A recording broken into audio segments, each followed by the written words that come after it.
One of the things that I've learned in the last 9 years is that no matter how someone treats you, it does not relieve you of the responsibility you have to treat them like the child of God that they are. And sometimes you have to remind yourself of that, I would say minute by minute, because the seductive pull to return hate for hate is so strong. The Archbishop of Nigeria said that gay people are lower than the dogs, and the Archbishop of Kenya said when Gene Robinson was consecrated, Satan entered the church.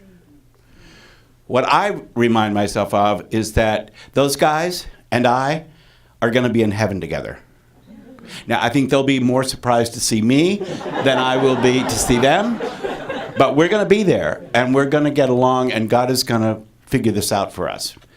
In the meantime, which is what you're talking about, it seems to me that we have to remember that we have far more in common than we have that separates us, that we don't have to agree about this right now, and that we dare not put this one issue above all the things that we believe, because that's idolatry, isn't it?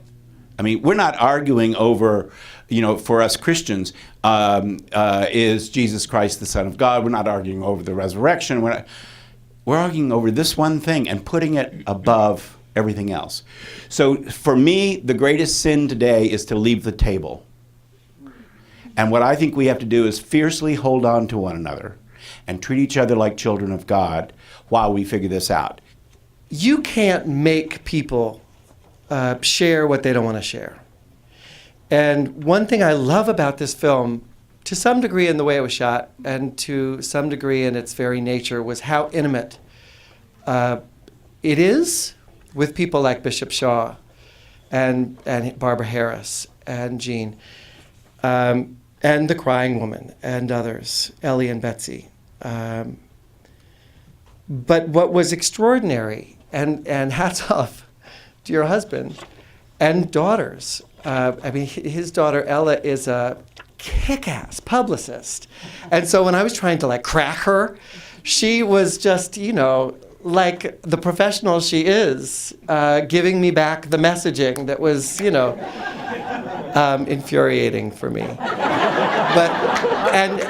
But what it felt like, whether it was a spoken or an unspoken pact between Mark and the daughters and others in Jean's family, is Jean has been scrutinized for so long that there is an inner sanctum there that I can't get in.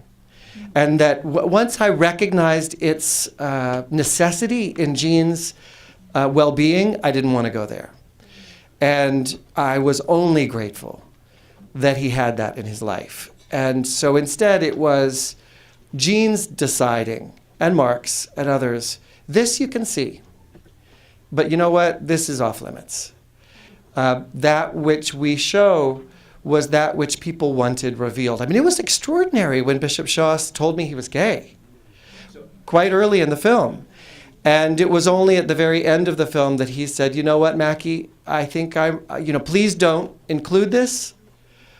Come back to me and tell me when you're done, and we'll decide together whether or not to include this.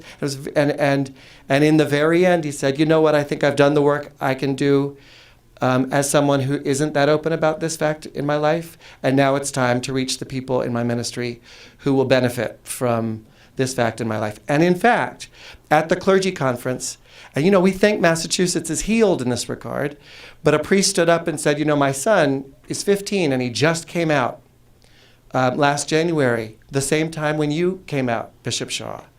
And he's got hell on the schoolyard.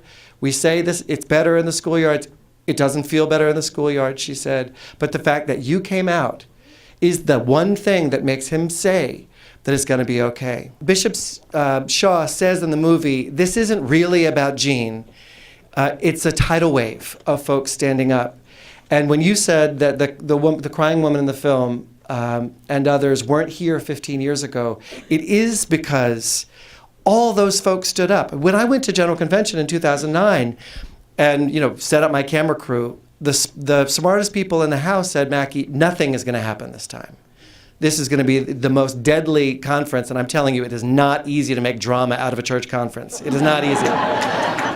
But they were saying this is going to be particularly dull because we've rocked the boat this decade, and you know the Archbishop is saying if you rock it anymore, you're out.